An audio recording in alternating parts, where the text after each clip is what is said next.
Hey everyone, and welcome back to the Leadership Project with your host Mick Spears. We bring you thought-provoking guests and topics every week to challenge your thinking about leadership. Our aim is to help you become the leader that you wish you always had as we learn together and lead together.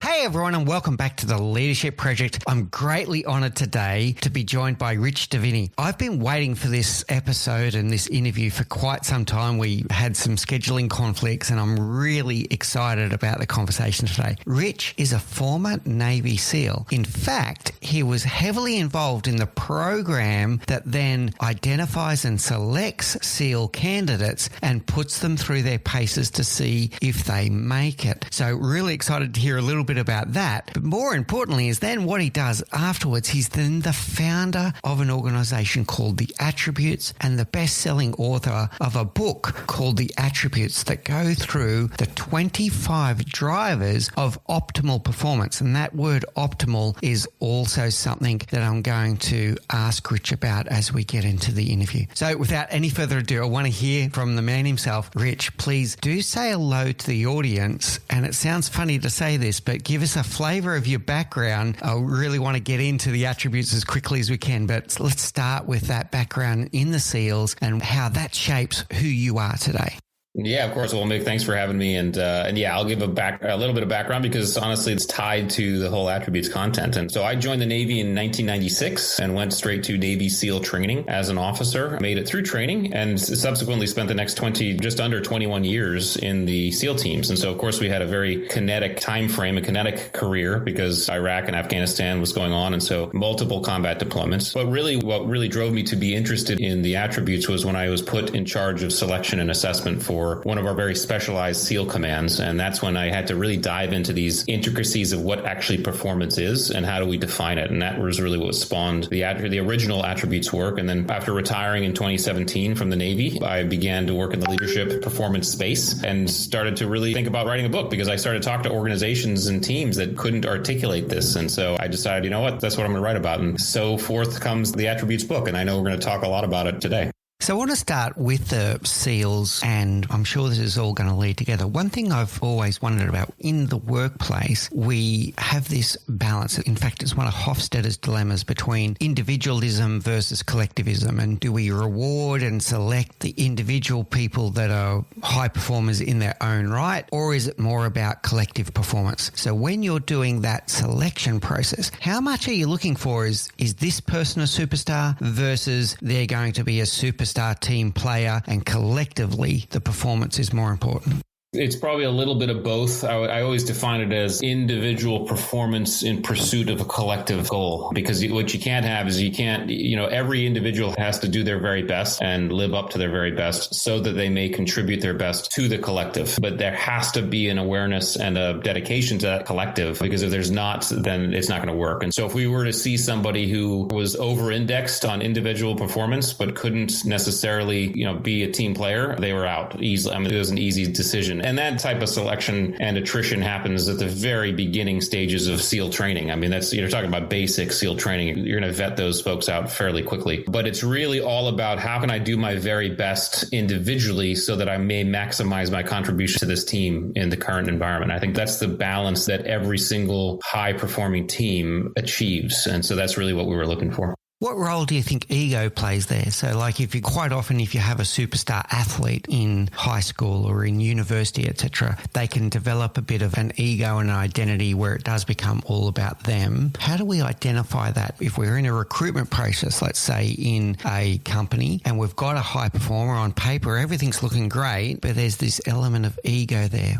Yeah, it's a great question. In fact, I just wrote a blog on ego because I think ego is overrated or we get ego wrong. The idea is that ego is simply, by definition, sense of self. And so we oftentimes look at ego and it seems like a pejorative word, but we all have ego because it's sense of self. There is negatively expressed ego and there's positively expressed ego. Negatively expressed ego would be arrogance. And that is a team killer. That's toxic to any team. But positively expressed ego is confidence. And so a sense of self, there's nothing wrong with one's ego. that is, in fact, what makes us who we are. But what we have to recognize and be careful of is not over-indexing. We can have a very healthy ego, and that means we're very confident, but we're still humble and we're still learning and we're still dedicated team members. We can have an unhealthy ego, which means we're arrogant, might be narcissistic to a bad degree. I know I talk about narcissism in a good way in certain cases, but I think that's the idea is we are always high-performing teams. You need every human being to perform on a high-performing team has to have a healthy ego versus an unhealthy ego. I like this word over-indexing that you're using and this balance between arrogance and confidence. And then you brought in the word humble, right? And I think as human beings, we're trained from a very young age that we need to be humble, but humble can become apologetic, whereas having a sense of self is to project confidence on the world. And if you're going to be a good leader, you need to be able to lead oneself before you can lead others as well. So I really like this balance that you're playing there. What does humble mean to you, or what does humility mean to you, Rich?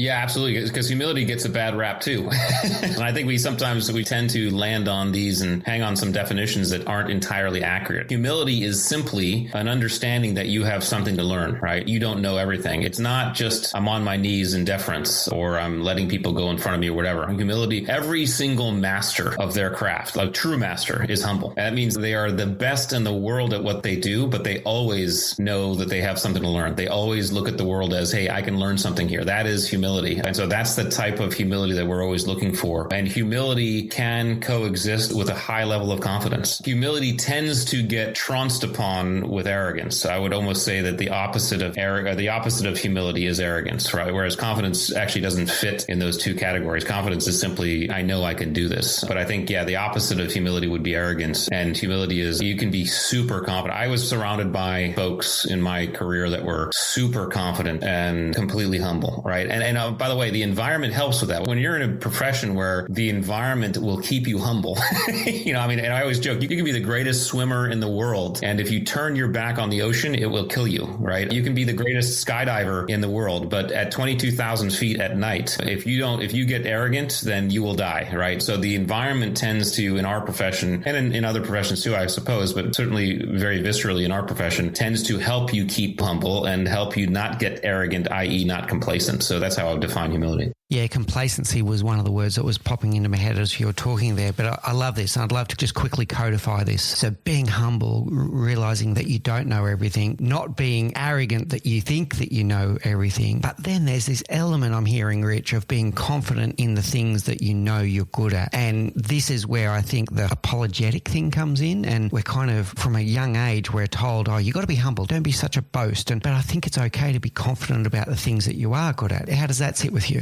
100%. The way I would define this is that confidence is I know I can do this, and arrogance is I'm better than you. All right. Confidence is quiet. Arrogance is loud. Confidence is internally focused, and arrogance is externally expressed. And arrogance almost always, in fact, I would say always, but I'll try not to be too definitive, but I would say almost always comes from a place of insecurity. In other words, the arrogant person, the reason why they're expressing themselves outwardly so viscerally is that they're insecure about something, which means they are over-indexing on that expression. So as soon as you begin to think about these things, and funny because arrogance always was a trigger for me. I can't stand arrogant people. It's always been a trigger for me until one day I was having a conversation with a good friend of mine who's a really high performer, and he trains high performers. And we were talking about what triggers us just as if we're having lunch. And I said arrogance, and he said, "Oh, that's interesting." He said, "Whenever I see arrogance, I immediately think insecurity." And as soon as he said that, I was like, "Oh my gosh, that's totally right." And so that's how I look at it. If someone presents themselves in a loud, boisterous, I'm better than you manner, then there's an insecurity somewhere. And so on a team, my suggestion would be if you encounter arrogance on a team, approach with empathy first and ask yourself, see if you can figure out why that person is insecure. And if you can help them become less insecure and tamp down that arrogance, then that's great. However, if you can't do that, you must get rid of them because arrogance on a team is toxic and will bring down that team. And so it is a very important distinction and a very important thing to be diligent about when you're on teams.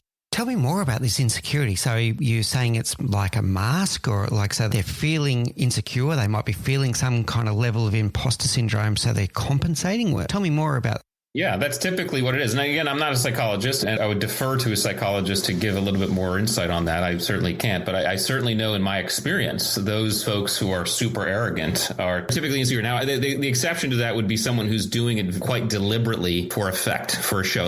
So I think of like MMA fighters, like Conor McGregor, for example. And you name the fighter. I mean, that guy acts in an arrogant, boastful way. I'm better than you, but that's all very staged. It's all very contrived and planned out. I mean, ultimately, as a fighter, you know that he and almost every other fighter understand that, hey, when I get in the ring, I'm humble. I know I can get my butt kicked if I'm not careful, right? So the exception would be arrogance that's being deliberately staged. But I really believe, in my experience at least, and in the experience of many people I've encountered in the high performing realm, those who are arrogant they're afraid of something.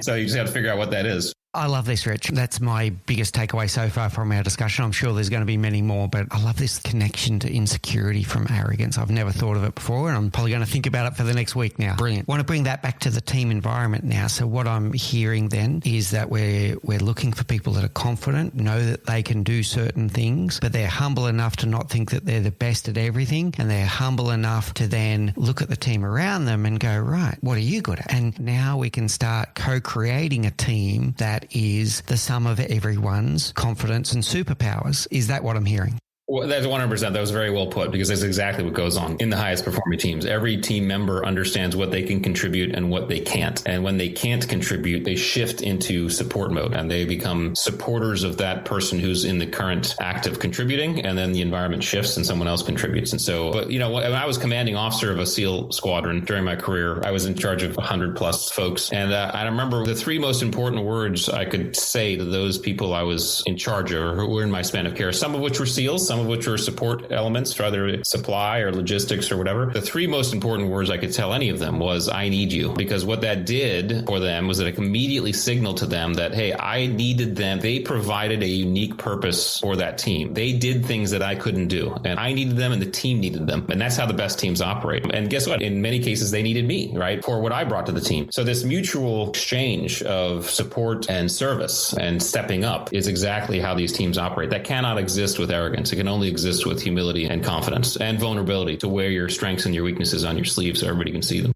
I'll just put it to you, Rich, from my experience. A lot of teams that I see out there, they're all striving. Everyone's trying their best. I'm going to say the majority of people are trying their best in the workplace. But what I do see is a lot of teams that have a small number of what they would call key players, and those key players are all trying to do too much, and they're not holding space and allowing others to learn and grow around them. So they end up stepping up and doing the heavy lifting, if you like, and the others don't get the fertile ground where they can grow to also become someone that can do things that contribute to the team's performance. How does that sit with you? It's fine. And I have to just give the hard truth to that. And that is basically because of a lack of courage. And it's a hard pill to swallow. But when we are part of a team, or especially leaders of a team, it's our job to empower and to grow those people in our span of care. And it takes courage. It takes you as a leader to say, hey, I'm going to let person A or person B go do this. And they may make mistakes and they may not do it correctly, but I need to give them the space to do that. And I'm going to delegate that responsibility to them. I'm never going to delegate accountability. I always say you can always delegate responsibility. You can never delegate accountability. So I'm always accountable for that. And part of being accountable is I'm going to support them if they screw up, and I'm going to help them, and I'm going to help grow them. I remember I was in Iraq for a deployment. It was a very kinetic deployment, and my troop chief and I, we were going out. I mean, our troop was going out every night and doing good work. And at one point, my troop chief and I, who's in a SEAL platoon, you have the officer in charge, the troop commander, and you have a senior enlisted, a troop chief. And I remember us sitting down one time, we were just chatting, I think it was over dinner, and we said to ourselves, well, if we don't walk the talk of like growing and shaping the people in our span of care, then we're not doing our job as leaders. And so we said, really, what we should do is we should send these guys out on an operation without us. And so what we did is we picked an operation. It seemed like a fairly simple, straightforward one. And we told the troop, we said, hey, you guys are doing this, and we're going to sit back at the jock while you guys go do this at the Joint Operations Center. And that's what they did. And they went out. And we of course, we picked what we thought was going to be a simple one. It turned out to be a pretty complex one. And honestly, while we were sitting there watching it kind of start to spiral a little bit, not because of their performance, just because of the enemy always has their own plans, we looked at each other and we said to each other, them, man, if this goes south, then we're done. We're fired. That's the end of our career. But we knew it was the right thing to do. And of course, the guys performed magnificently. And when they came back, a couple things existed. First of all, they knew they could do it without us. That was the most important thing. They had done this stuff and they knew they could do it without us. But even the collateral effect with that was they really appreciated what we brought to the team. When they had to be out there and cover down on our roles, which they weren't used to doing, they suddenly had a really great appreciation for what we did and what contribution we brought. So it's really twofold. But all I'm saying is that, that risk takes courage. And as team members and as team leaders, if we don't have the courage to do that, we are not giving our team what they deserve. And in my opinion, you're not doing your job as a leader. There's lots of takeaways I'm taking from that, Rich. I'd love to play it back to you and make sure I've got it right. So the first one is sometimes you do need to let people scrape their knees. You need to give them a bit of room and let them make mistakes and pick the moments and time as to what that might look like and what risks you're taking on. I love this definition around courage, that courage isn't always just about personal courage. It's also about putting your trust in others through your courage. And this delineation that you're making between accountability and responsibility is really interesting for me. And where I see some of this go wrong in the workplace is when delegation becomes abdication and when empowerment is without enablement. So in the workplace, you'll see someone, their secret to leadership is delegation. And for them, delegation is passing things to people, abdicating and going, oh, well, that's your problem now. But they didn't take the accountability to say, no, you're still there. Yes, you're giving this person some responsibility, but you're still ultimately accountable. And secondly, they're empowering them without enabling them with the resources, skills and support for them to be successful. So you're setting them up for failure at the same time. How does that sit with you? It's 100% true. And I think, the best example of this for any of us who are parents is parenting, right? The idea is when we raise our kids, our job as parents is to raise human beings that can become productive members of society. And I heard this analogy once I thought it was brilliant is as a parent, how many times would you let your kid fall while learning how to walk before you stopped them in that endeavor? Like how many falls would it take for you to say, you know what, forget it. You don't have to learn how to walk. The answer is not. The kid's going to fall as many times as it takes to learn how to walk, right? That's your job as a parent, right? And so I think what we have to do as leaders is we have to understand that if it's our job to create and grow other leaders, I always used to tell my junior officers to accept the irony of leadership. And the irony of leadership is that if you do your job correctly, you eventually work yourself out of a job, right? You create a team that can operate without you and in many cases, hopefully outpaces you, outruns you. So they become something even bigger and better than you could ever even lead. You have to actually let go of the reins and give it to someone else. That's a successful leader, is that you've just helped develop a team that outruns you. But a lot of people can't. That's letting go of arrogance too, and that's being very humble. And it takes a lot because a lot of people wear this leadership identity on their sleeve, and it's not. It's a behavior. But when someone looks at their position as their identity, then we're in trouble, and that's what we have to be really careful about. I like that term of letting go, and I think there are people that do struggle with this, Rich. They see it as a threat to themselves as opposed to an opportunity for themselves where they can take pride in what they just grew and sit back and look with admiration and go, you guys are amazing, and take a little credit for it along the way and say, I nurtured that team, but they feel like it's a threat rather than something that could actually help them individually grow. And if you've got that mindset, that's going to limit your career more than anything else because you will never be ready for the next challenge if you're still hung on the current moment of the team that you're leading. All right, I'd love to wrap the Navy SEAL element up with one more question and then I want to get into the attributes, Rich. There's a lot of pressure now in the labour market from all kinds of things. You see great resignation, you see quiet quitting, you see in some sectors a labour market where people are desperate to try and find and retain the right people, and then in other cases we see massive layoffs. It's a real mess at the moment. Is there anything that you can take from your experience doing the selection part of your Navy SEAL process that you could tell our leaders out there in industry about this messy labour market we're in and how you could transfer some of those lessons into industry? Well, I think it's a great segue into the attributes discussion because that's one of the things I recognized was that we all come to the table with these unique qualities. And I always like to compare us to cars, just like the movie Cars, right? Because it's a great movie. But some of us are SUVs, some of us are Jeeps, and some of us are Ferraris. And there's no judgment there because the Jeep can do things the Ferrari can't do, and the Ferrari can do things the Jeep can't do. But if we don't take the time to lift our hood and figure out what we're running with, right, what kind of car we are, then we might be a Jeep that's trying to run on a Ferrari track. track or a Ferrari that's trying to run on a Jeep track. And that's probably why we're feeling friction and not maybe doing the best we can. And so as leaders of organizations and people who have teams and people in their span of care, it's incumbent on us to make sure we understand what qualities each team member brings to the table and make sure that they're on the right track, or at least a track that they understand that they want to be on. And because if they don't, there's going to be dissatisfaction with those employees. They're going to be miserable and they're not going to know why they're miserable. And so I think it's our job to help them understand that. And so this idea of dissatisfaction, of quiet quitting, of folks today feeling like they're not in the right place, we could certainly count some of that to, there's probably some entitlement there. Sure. Okay. We can, but I don't pin it all on entitlement. I don't pin it all on the youth, just wanting more than they deserve. I don't buy it. I think we, as folks who have been around for a while, as we get older, we're at risk of becoming the dinosaurs, not them.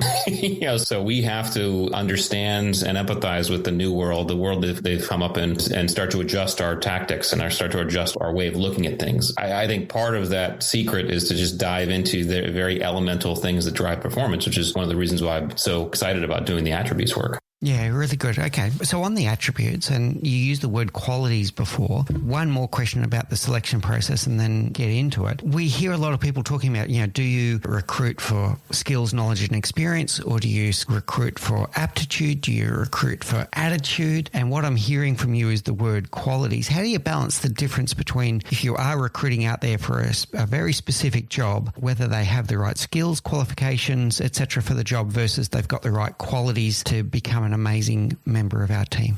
Yeah, I think it's going to largely depend on the level of uncertainty required for that specific role, right? In other words, if it's a role that does not have a high degree or any uncertainty, it's very straightforward, then skills are fine. Okay. You can put, athletes are that I like this. The skills required to do a sport are fairly defined, and the world inside of which an athlete operates is highly certain. People just know there's timers that tell you when things are going to happen, right? So you could say in the business world, something like, I don't know, I don't want to label anything, but I would imagine maybe an accounting type job where there's very specific things that you're looking at and doing every day. And that there's not a lot of movement. But even in the accounting world and in most professions, there's going to be a requirement to deal with uncertainty. In other words, deal with an environment that's changing around you that you cannot predict. If you want to build a team that can do that, you have to look at attributes first and skills second. Certainly, I would never try to infer or even state explicitly that skills don't matter, right? Obviously, there's going to be a basic level of skills, but it really depends. And here's the story I'll tell you about that. And obviously, this is going to be a SEAL example,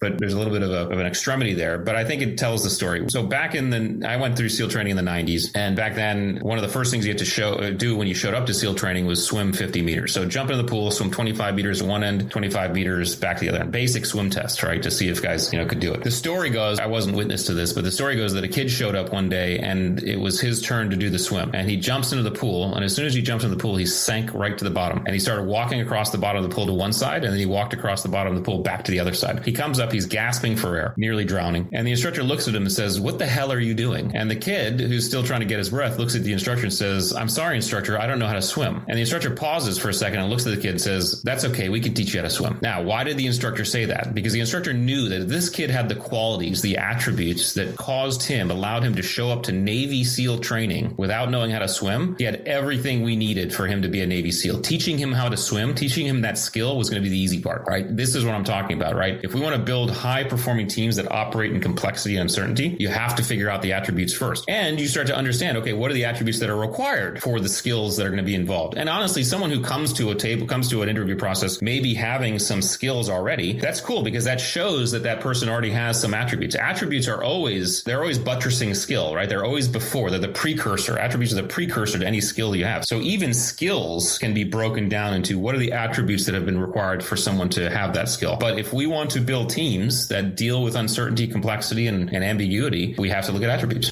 And in today's world, we've got more uncertainty than I can remember in my history. So very good. I love that advice that you're giving there, Rich. All right, let's get into it. The first thing I want to ask about is it's the 25 drivers that drive optimal performance. Now, you don't say peak performance. You don't say high performance. You say optimal performance. What does optimal performance mean to you?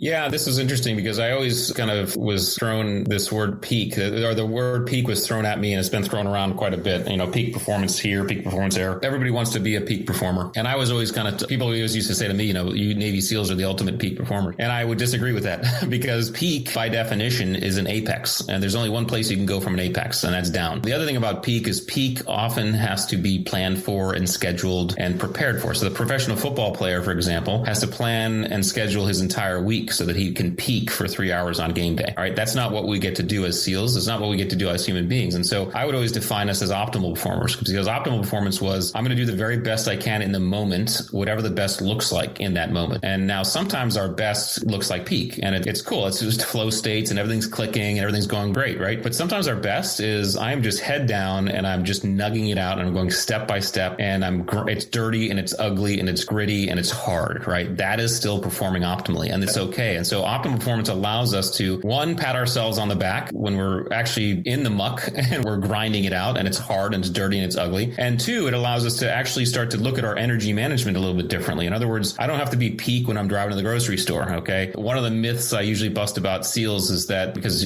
people see them on TV and movies, that you'll see a group of SEALs right before they're about to take a mission, they'll be hoo-yawing and high-fiving and just rah-rahing before the mission. That never happens. Okay. Guys don't do that. In fact, most of the time when we were in the helicopter flying into combat, guys around me, they were napping, they were sleeping. And the reason is because we didn't know what was coming. We didn't know how long we'd be out there, and we weren't going to waste an ounce of energy on stuff we didn't need to do. And so optimal performance allows us to play inside that range so that we manage our performance. We can peak on demand, we can recover on demand, and even if we're not peaking, we're still moving, right? We're still doing stuff. And so that's optimal performance. We should think of optimal performance as this umbrella underneath which all performance levels can live and exist, and it's doing our best. And the reason why I focused on the 25 attributes in that book, because there's more than 25, and the work we do with organizations, we use, I think 42 or so. But the 25 in that book, I really wanted to focus in on, as these are the ones that, in my experience and in my research, have been the most important for optimal performance, doing your best in any environment. The two words that popped into my mind as you were talking, Rich, were situational and seasonal. So situational, what does this situation and this current context require of me? What will serve me best? Is it sprinting? Is it grinding? Is it resting? And then seasonal is, right, I need to rest and recover at times, because there are going to be times where I need to be completely on my game. And if I don't get the rest and recovery, that napping in the back of the helicopter on the way to a mission, what a perfect illustration of that you might, and I can't imagine the things that you've been through, Rich, but I'm just picturing now that you don't know if you're going to go into a theatre of operations for 4 hours, 24 hours or 4 weeks when you're in the back of that helicopter. So you better get yourself in the most ready condition that you can be. Yeah, you set your dial at a position ready to modulate. And this is exactly what Navy SEAL training, the basic Navy SEAL training does. Basic Navy SEAL training is held in San Diego, California. It's 6 months long, called BUDS, Basic Underwater Demolition / SEAL Training. It's known as some of the most rigorous, hardest training on the planet. It's about an 80 to 85%, sometimes 90% attrition rate. And so, if you start, you only have a, 10 or 15% chance that you'll make it through. But it's so tough that you literally begin to understand this and do this at an unconscious level. You're in the most famous week called Hell Week, right? That's the kind of the crucible inside of SEAL training, where you start on a Sunday afternoon and they basically run you until the following Friday afternoon. And during that week, you only get about 2.5 hours of sleep for the entire week. And they run you, and that's when you get the most quitters, by the way, but they run you that whole time. The only thing you can do is manage your state in the moment. And I'll tell you, by Thursday of Hell Week, there's nothing peak about your performance. You are just trying to stay awake and just trying to move. I mean, it's funny when you're in it, you don't notice it, but when you get to observe it from the outside, the difference between students on Monday morning versus the difference between students on Thursday morning, I mean, it's like a whole different thing. And the pace is slow. And the instructors know this. They expect guys to just descend. But the idea is just give it your best. Whatever your best looks like, give it your best and just do it until we tell you you're done, and that's what defines the ability to do that even in combat in some of the most kind of miserable environments.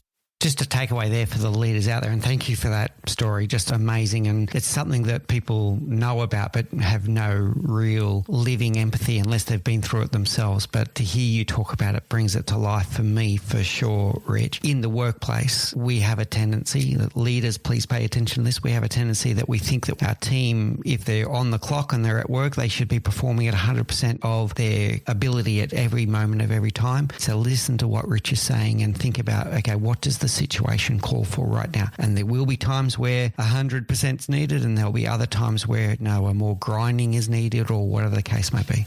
Can I add something to that? Because I think it's important for leaders to understand, if you don't do that, if you don't manage your energy optimally, and if you try to peak all the time, the people in your span of care will do that as well. They will follow your example, and you will create a team that burns out very quickly. And so it's not only important for a leader to do this for their own health, sanity, and performance. It's important because we model the behavior we want to see more of. And so if you do this, then you're modeling it for your team, and they become higher performers as well. I'm going to add one more now, and this comes from you and I have got a shared friend, Stephen Shetleski. I learnt this from Shed, and that's amazing. We also so we get the behavior that we model, but we also get the behavior that we celebrate and reward, and we get the behavior that we tolerate. And one of the things that I see in workplaces is that person that is busting their butt 16 hours a day is the one that's often getting accolades and stood on a stage and given awards, etc. And the person, I'm going to be very blunt here and say, the person that was a bit more organized and planned their day better and was a better project manager and delivered their project on time without burning the candle at both ends and without being a hero, but they still got it done, is often not on that stage getting the award. So I love what you said about you model the behavior. So don't model a behavior where everyone's going to burn out. And secondly, create the environment where people can manage their own energy. And third, be careful of what you're celebrating and rewarding. All right, I'm dying to get into these attributes now. Let's get into the first category. I'll read them out and then we'll unpack it. So the first category is grit. And in grit, we've got courage, perseverance, adaptability, and resilience. But these are all words. I want to know, Rich Diviney, when you say grit, what do you mean by grit?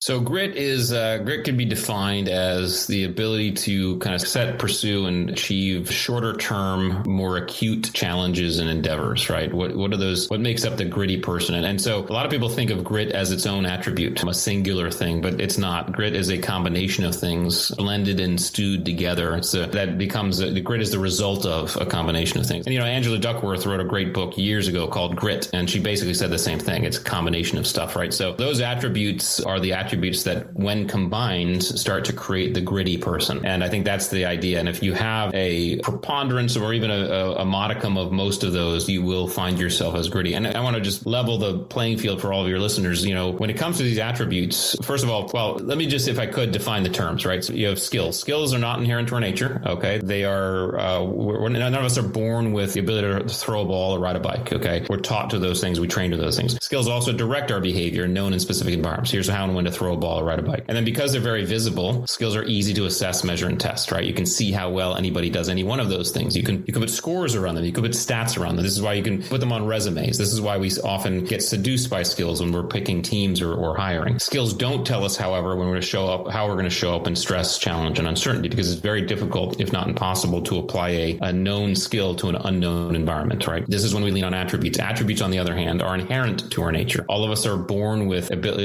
levels of, say, patience, adaptability, and situation awareness. Now, we can certainly develop those things over time and experience, but but you can see levels of this stuff in very small children, which means there's a nature-nurture element to attributes. Attributes don't direct our behavior. They inform our behavior. So they tell us how we're going to show up to situations. So, for example, my son's levels of perseverance and resilience informed the way he showed up when he was learning the skill of riding a bike, and he was falling off a dozen times doing so. And then finally, because they're hidden in the background, they're hard to see. They are then hard to measure and assess. It's hard to assess someone's levels of patience or levels of situation awareness, right? But they show up the most viscerally and visibly during times of stress, challenge, and uncertainty. And so that's number one, that's these qualities that are underlying our performance. If we don't consider attributes when we look at the performance picture, we're missing a huge part of the performance picture. That's number one. Number two is that all of us as human beings are born with all of the attributes. Okay. The difference in each one of us are the levels to which you have each. So like kind of go back to my automobile analogy. Every single automobile has a wheel, has an engine, has maybe not carburetor because there's electric ones out there, but steering wheel and the components that make up a vehicle. Every human being has the attributes and the components that make up us as human beings. The difference is the level. So for example, adaptability. If 10 is high on adaptability and 1 is low, I would be, say, a level 8 on adaptability. That means when the environment changes around me outside of my control, it's fairly easy for me to go with the flow and roll with it. Someone else might be a level 3, which means when the same thing happens to them, it's difficult for them to go with the flow. It's harder. Now they're still adaptable because every human being is, but it's just harder. And so as we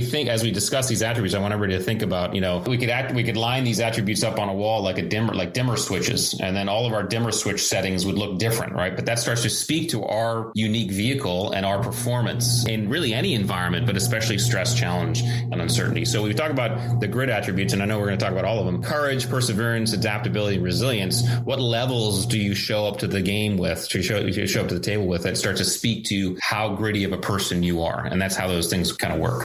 Yeah, really good. I've got a question buzzing in my head that I feel I need to ask. What's the relationship between these attributes and your values? Could you say that your values drive your attributes or vice versa? Is there a connection there between my personal values and how my attributes show up? There is a connection, and it is vice versa. Attributes drive values. Attributes drive everything because they're inherent, because they're natural. Again, and I want to say this: there is a nature-nurture element to attributes, but again, take something like patience. I mean, we all know as parents, there's 1-year-olds who are very patient, and there's 1-year-olds who aren't very patient, right? So we have innate levels of this stuff. Those levels start to drive, to include other things. Values are driven by a bunch of stuff, but attributes are a big informant of what we value. And so, for example, if we're someone who's really high on adaptability, then we will value likely variety in our environment. If we're high on competitiveness, we will value competition and games and things like that in our environment, right? So attributes drive values, values drive perception, perception drives feelings, feelings drive choices, and then choices drive behavior. And behavior is the only part anybody else sees, right? So you can see there's a whole host of things driving our visible behavior that we can't see, which is why if you want to really dig into how a team is going to perform together as human beings, getting in underneath that water, if you think of the tip of the iceberg, getting anything under that water and starting to understand this about each other really starts to pay dividends when it comes to performing. Amazing. Thanks for that description, Rich. Really cool. All right, let's dig into a few of them. Let's go courage. So you spoke before about the courage of trusting someone else and letting them get out there. What about personal courage? We do see a lot of people, I mentioned the word imposter syndrome before. We see a lot of people that allow limiting behaviours, and we're all humans, but we allow limiting behaviours and fears from preventing us from stepping up and stepping into the person that we could be. Well, yeah, and courage, the good thing about courage is very basic. So in other words, there's no difference in the courage that you need to trust someone than there is in the courage that you have for yourself as a human being. Courage is quite literally the ability to step into our fear, stress, and anxiety. That's what it is. And so what we as human beings, what happens physiologically, as we get stressed and anxious and fearful, our autonomic arousal starts to go up and our amygdala starts to get tickled. And as our autonomic arousal goes up, we get given basically by our brain 2 choices. The choices are fight or flight, right? We all know the choices, right? Now, a lot of people used to say that freeze was one of those, but freeze, neuroscientists have realized that freeze is not a choice. In fact, it's really just an oscillation between the two. You're deciding whether or not to fight or flight, right? But the cool thing is that in our brain, there's 2 separate circuits, one for fight and one for flight. And depending on what we choose depends on which circuit gets kicked. When we choose to fight, i.e. step into our fear, we actually get rewarded. We get a dopamine reward from our brain, right? This is why we feel good when we do something that scares us. We feel good afterwards. It's also why we've, as a species, gone from cave dweller to space explorer, because we're designed by nature to step into our fear. Our nature has given us by design and encouraged us, no pun intended, to step into our fear by rewarding us neurologically. And so those people who find themselves a little bit lower on the courage attribute, all that means is that first, it probably means that your courage, your 2 choices, your amygdala response might happen a little bit faster than normal. So I always say, if our tipping point for autonomic arousal is boiling point, right? Well, some people get that tipping point down at, 190 degrees or 195 degrees. Some people get it up at 220, or 225, right? So part of the attribute of courage is how often or how quickly you start to feel that fear, stress, and anxiety. But B, and more importantly, how willingly and how deliberately are you stepping into it, and how frequently are you stepping into it? Those who are higher on the courage attribute tend to step into that fear, that stress, and anxiety a little bit more often than those who are lower. So if you're lower on that, you find yourself a little bit lower on that, you just have to practice. And guess what? It's going to be uncomfortable, right? But you will be rewarded. I always encourage people, you don't, to develop the courage attribute, you don't have to go skydiving or bungee jumping tomorrow, right? You don't have to start with extremes. It could be, hey, I was talking to a college kid probably several weeks ago talking about this very thing. I said, it could be, hey, you see that girl that you've been hesitating to go up and talk to, go do that, right? That is stepping into your courage or stepping into fear, right? And executing the courage switch. So anything that provides you stress, anxiety, fear, you can practice stepping into that. You'll start to understand how this feels to actually enact that courage circuit.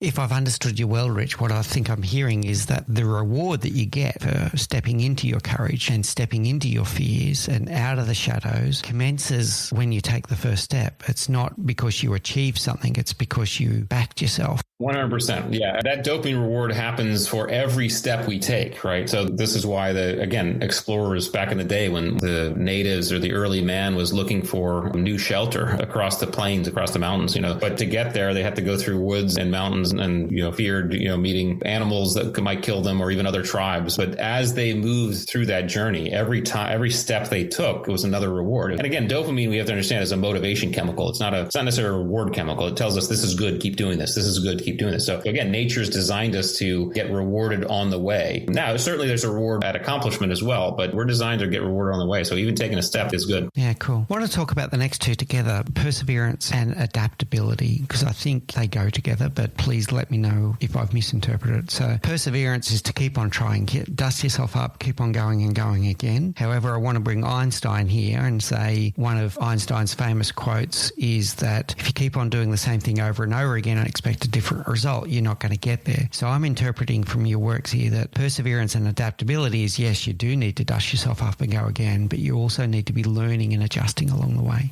Yeah, it's a great point. I would say perseverance is required for adaptability to an extent, but perseverance breaks down into two actually separate attributes. And you add in a third, which I'm not sure is an attribute, is fortitude. But perseverance you can break down into three things. It's a balance between persistence, tenacity, and that's kind of buttressed by mental fortitude, which is really kind of just mental toughness or whatever. I still have to better define that one. But persistence and tenacity. Persistence is kind of an obstinance and a stubbornness that I'm going to do something over and over again because I know if I keep on doing it, it will achieve a result. Okay. This is the stonecutter approach where the stonecutter, the stonemason is tapping the stone in one place like 100 times, nothing's happening. And on the 101st tap, the stone breaks, right? That stonecutter is persistent. Okay. Tenacity, it implies that someone is going to try something. And if it doesn't work, you're going to shift gears and try something else. And if that doesn't work, try something else, right? That is a car mechanic. Okay. I'm going to look at the belts. If it's not the belts, I'll look at the carburetor. If it's not the carburetor, I'll look at something else, right? You don't want a tenacious stonecutter because a tenacious stonecutter is never going to get the rock cracked. Okay. And you don't want a persistent mechanic because a persistent mechanic is going to check the belts again over and over again and just rack up your bill. What you want is a balance between the two. You want to be able to understand in this environment, I'm going to actually do something because I know it'll work, or in this environment, I'll shift, right? The way I would separate perseverance, and so perseverance is a combination of all that. The way I would separate perseverance and adaptability is you can think of perseverance as proactive and adaptability as reactive. Okay. Perseverance is I am deliberately stepping into change and uncertainty, and I'm pushing through and I'm adjusting my model, or I'm not adjusting, but it's all decision making. There's a proactivity to that. Adaptability is the environment's changing around me and I just have to adapt, right? It's a reactive state. And so that's how I'd separate the two. But interesting enough, regardless of one being proactive and one being reactive, both are required for grit, because grit by definition, whatever situation is requiring grit is likely going to require both perseverance and adaptability. And so that's how I would separate those two.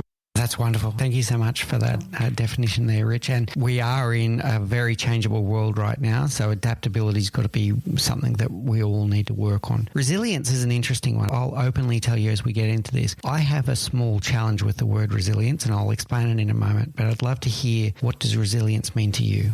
Yes, resilience is often conflated with perseverance. It's often conflated with this idea that I'm getting back up and keeping on moving. But resilience at its basic level is really I get hit and I come back to baseline, right? So in other words, if you think about the resilience of a rubber band, you trust the rubber band, you let it go, it goes back to its original shape. So resilience is quite simply the ability to, when getting hit or broken down or even getting a reward, how quickly, how efficiently can you get back to baseline? That's what resilience is. And so it's different than perseverance, but the way resilience builds into the whole grit category is if you can't be resilient, if you can't get back to baseline as you're executing courage, perseverance, and adaptability, if you can't rebound and get back to baseline, you will slowly entropy. You'll burn out. You'll end up failing, right? So resilience becomes a very important factor because how can you get hit and come back to baseline? Get hit, come back to baseline. It is, in fact, perhaps you could say you get knocked down, you get back up, but it's really just the get back up. It's not the get back up and keep moving. The keep moving part is perseverance, right? But the get back up part is resilience. That's how I would define that. Very good. Now, let me share the two sides of the story of where I got a little bit unstuck on this term about a decade ago, by the way. So where I see resilience as a very positive thing is that we get stronger through struggle, that every struggle we go through, we can build our resilience and we can dust ourselves up and get back up, right? Where I had a problem with it about a decade ago is there was a big movement and people were pushing, resilience. This is the key to performance. And it came out in the workplace that people were starting to just tell people, you just need to be more resilient. And that resulted in some cultures and environments where people no longer felt safe or no longer had the courage to stick up their hand and ask for help. And I don't think resilience is not about asking for help, but it is about personal strength and the ability to pick yourself back up. How does that sit with you? It does. I would add to that by saying resilience, a requirement for resilience is recovery. There has to be a recovery to getting knocked down. And if you don't want to get complacent and arrogant, getting rewarded and accolades. I always say resilience goes both ways. In other words, when something bad happens, sure, you want to bounce back to your baseline, but also when something good happens, right? You want to celebrate for a little while and enjoy that, but you want to get back to baseline, because if you don't get back to baseline, you are at risk of becoming complacent and i.e. arrogant. And so resilience works both ways. It requires recovery. And by the way, sometimes recovery requires help. So sometimes someone needs to raise their hand and say, hey, I need help recovering, right? They need help being resilient. And that's what we have to recognize as well, because this becomes some of the seeds of the mental health issues that many people struggle with, is they are trying to be resilient from some trauma of whatever sort, and they find it difficult to conduct that full recovery on their own. And that's really important. If you're in that category, you must get help, because sometimes we can't do it on our own. Yeah, very good. All right, next category, mental acuity. And we've got compartmentalization, task switching, situational awareness, and learnability. Let's start with the first one, compartmentalization. What on earth is that, Rich? Yeah. Well, if I can, I'm going to reorder those, because I want to start the real first one, or the one that makes most sense to start with, would be situational awareness. So situational awareness is our level of vigilance about our environment. How much are we noticing about our environment in any one moment? And so those who are high on situational awareness notice a ton of things, right? Navy SEALs typically fall into this category. I walk around New York City, I notice stuff. I notice people's hands, I notice dark alleys, I notice cars, I notice everything. My wife walks next to me, she doesn't notice as much because she's not as high on situational awareness. Once we do that, and so that obviously is wherever you fall. Compartmentalization is, as you're noticing things in your environment, how effectively are you able to prioritize your environment and then focus in on something to get what you're trying to get accomplished, right? And block out everything else. It's compartmentalization is like, okay, out of the environment, what am I focused on? What are the priorities? Focus on this and then do that until that gets achieved, right? Some people are really good at that. Some people aren't as. Task switching is literally quite, our ability to switch our focus points between different categories and contexts. How effectively are we able to go, if we're typing, go to the conversation and then the email or the phone call, right? Some people are really good at switching between things very rapidly. Other people aren't as well. So there are levels of task switching to speak to that. And then learnability. Those who are really high on learnability are the people you can tell how to do, you can show or tell them how to do something once and they got it, right? No more questions needed. They got it right away. If you're lower on learnability, which I am, by the way, it takes a little time. Sometimes you make the same mistake twice. You have to study a little bit harder, right? That's me. I realized this when I was in my SEAL training. I had to stay longer a little bit, study a little harder. No judgment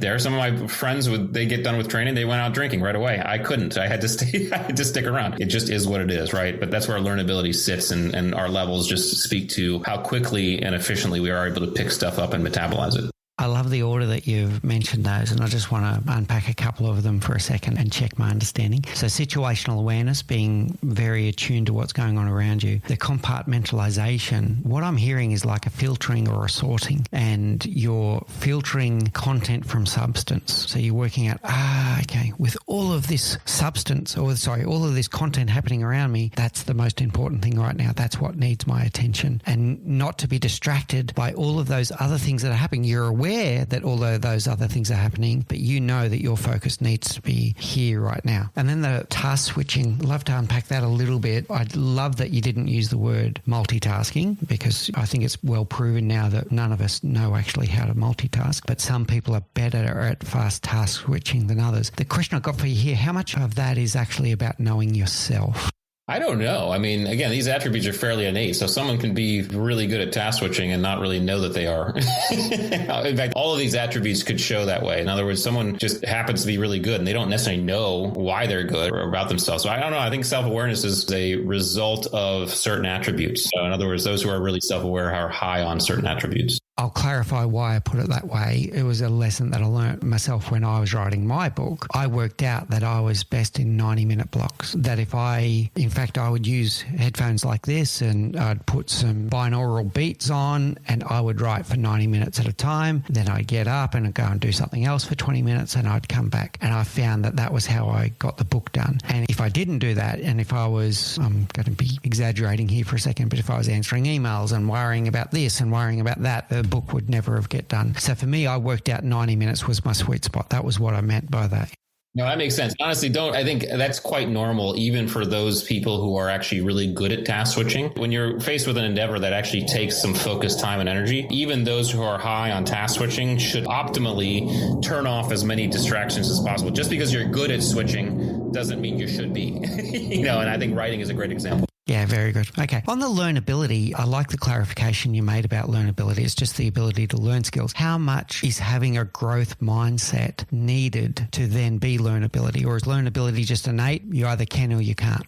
Yeah, I've never even thought of it that way. I would imagine, a growth mindset is going to help no matter what. And I think growth mindset is going to help no matter what attribute you're developing, whether it be learnability or something else. Because to develop an attribute, it takes three things. It takes self-awareness. So it takes an awareness that you need to develop it. It takes self-motivation, but then it takes a deliberate effort on your part to step into environments that tease and test and develop that attribute. And so that effort alone, and I think those three criteria actually speak to a growth mindset versus a fixed mindset. So I think growth mindset has to do with a development of any of these attributes and quite important to develop. Yeah, nice clarification there, Rich. All right, our final category is drive. And I have to say this is one that's got at least two words in there that may normally be considered maybe a negative word. So I'm keen to hear your take on these. But so we've got drive, and it's self-efficacy, discipline, cunning, narcissism, and open-mindedness. Whatever order you like, tell us more about this. So we'll start with self-efficacy. It's the combination of three things. It's a combination of confidence, which is an attribute in and of itself, but self-efficacy combines confidence with initiative. So confidence, I know I can do this, initiative to get started, to take the first step, and then optimism, which is also an attribute as well. Some people are just naturally more optimistic, but I would always kind of say realistic optimism. So I have the confidence that I can do this. I have the initiative to get started, and then I have the realistic optimism that as I go along the path, I'll figure it out, right? So that's self-efficacy. Open-mindedness, fairly straightforward. What's our ability to really passively let in different aspects of our environment that we otherwise wouldn't let in, different from curiosity. Curiosity is proactive and open-mindedness is passive. So curiosity. So you and I could go to Thailand and meet a local friend there, and the local friend will say, hey, I'm going to take you to the most authentic Thai restaurant. And you are like, cool, that's great. That's open-mindedness. Or you and I go to Thailand and we meet our local friend and we tell the local friend, hey, take us to the most authentic Thai restaurant. That's curiosity. There's a proactivity there. But open-mindedness is a passive one. Discipline, again, our ability to understand the wickets and the requirements to achieve a goal or an endeavor and do those things. The difference in the discipline that I talk about in the book and what I'd call self-discipline. So you have outer discipline and inner discipline. This is in the book, I talk about really what I call outer discipline, which is our ability to do this for goals and endeavors that the outside world has a say in whether or not we accomplish, right? So in other words, that would be becoming an Navy SEAL, it'd be writing a book, it'd be, or becoming an author, it'd be becoming the best salesperson, whatever that is, or a singer, right? The outside world has a say in whether or not you accomplish those, which means you're going to, in the pursuit of that goal, need to adjust yourself to the outside world. Okay. That's outer discipline, or the discipline I talk about in the book. Self-discipline is different. Self-discipline speaks to those goals or endeavors that the outside world has no say in whether or not you accomplish. Okay. That'd be like, I tell you, hey, Mick, I'm going to eat healthier, right? And then I'm in Las Vegas next week and I'm at a buffet. Well, the buffet's not going to throw pastries at me. Okay. It's all up to me whether or not I eat healthier. The external world has no say. That's self-discipline. Those can exist independently of each other. And that's why I separate them, because you can be highly disciplined with outer discipline, but not self-disciplined at all. You can be highly self-disciplined, but not disciplined at all. And I've known people like this. In fact, I'm one of those people. I'm someone who's highly disciplined with outer discipline. In other words, I'm really good at setting and achieving longer term goals that the outside world has a say, because I can weave them through. I'm really bad at self-discipline. I don't like to be told what to do, especially when I'm the one telling myself what to do it, right? So again, to understand where you fall on these, start to speak to your performance. terms. Then there's cunning, and cunning I know can be pejorative. Cunning really at its basic level is the ability to think outside the box, to problem solve outside the box, okay? The process that the cunning mind goes through, because it's a very high Navy SEAL attribute, right?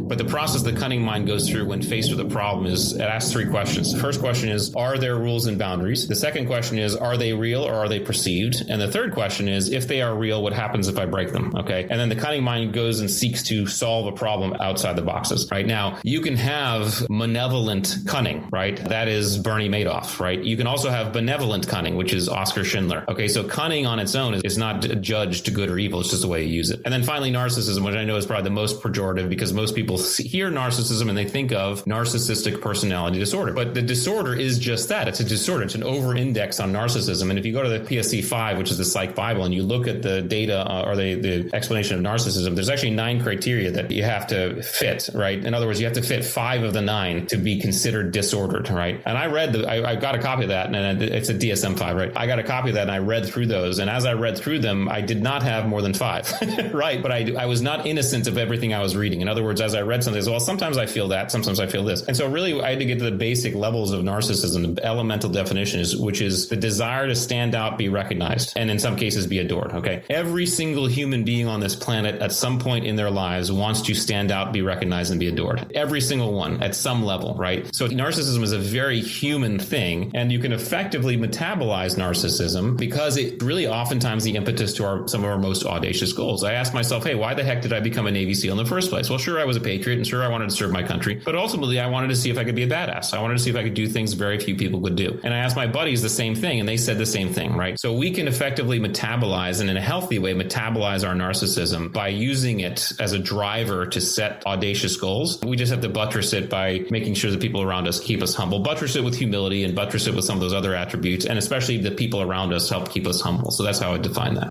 There was so much richness in all of that, Rich. And what I want to do, because we're almost out of time, is I'm just going to give you the 3 biggest takeaways from what you just said in the drive category and just get your comment on it at the end. So loved it about open-mindedness versus curiosity. I'd never thought of that before. And if I think about, I follow Otto Scharmer's work very deeply around deep listening and generative listening. Open-mindedness is the willingness to having an open mind to listen to other people's views. But as we go into higher levels of deep listening towards co-creation, it's then holding space and being openly curious about the world around you and what we can create together. So I'd love that. The cunning, that was a very good description. And cunning is fine when you're trying to problem solve for good. Cunning is not fine when cunning becomes manipulative or self-serving, is what I heard. And then with the narcissism, never thought of it in that way before, but everyone on this planet wants to feel like they matter. They want to be seen, they want to be heard, and they want to feel like they matter. And at the base level, that's fine. It's when your desire to matter is at the expense of other human beings, or it becomes all you think about. That's when it becomes narcissistic and the disorder that you talk about. That's 100% correct. Yeah. Wow. All I can say is wow to everything in this interview, Rich. This has been wonderful. I'd like to very quickly go into our rapid round. It's 4 questions that we ask all of our guests. So the first one is, what's the one thing you know now, Rich, that you wish you knew when you were 20?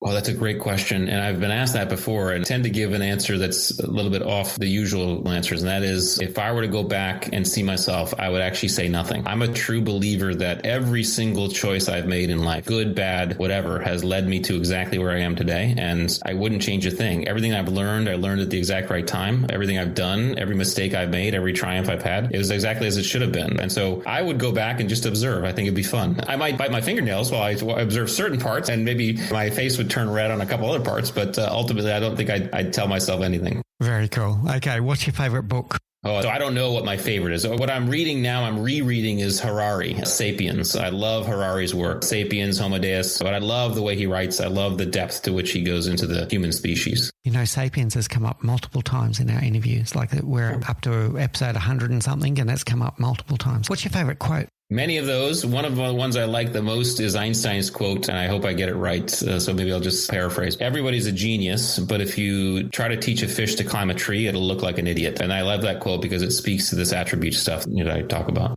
It comes back to your Jeep versus your Ferrari that you mentioned before as well. Very cool. All right. And finally, Rich, I know people are going to be interested to know more about you and about the work. How do people get hold of you? How do people get hold of the book? How do people contact the attributes? Yeah, the best way is the website, theattributes.com. Everything's there. The book is there. We have our assessment tools there. We have the blog posts, some media. We have all my social media tags, so Instagram, LinkedIn. And I encourage people to go there and look at my Instagram, Rich_Diviney. I think there's some other person trying to impersonate, you know how they do these impersonations. So be careful which one you choose. But yeah, you can find it all on theattributes.com. It's a one-stop shop, I think. So I would love to have you stop by. Brilliant. Thank you so much, Rich. I feel like I've just had a one-on-one lesson with one of the world's greatest minds. I feel very rewarded from that, and I'm going to be thinking about this for weeks to come. And I know that our audience would have gotten great value out of this today. So thank you so much for your time today, Rich. Really appreciate it. Thank you, Mick. Thanks for having me. I'm glad we finally got together, and it was a wonderful conversation, so I appreciate it. Thank you for listening to The Leadership Project at mixbeers.com. A huge call out to Faris Sadek for his video editing of all of our video content, and to all of the team at TLP. Joanne Goes On, Gerald Calabo, and my amazing wife, Say Spears. I could not do this show without you. Don't forget to subscribe to the Leadership Project YouTube channel, where we bring you interesting videos each and every week. And you can follow us on social, particularly on LinkedIn, Facebook, and Instagram. Now, in the meantime, please do take care, look out for each other, and join us on this journey as we learn together and lead together.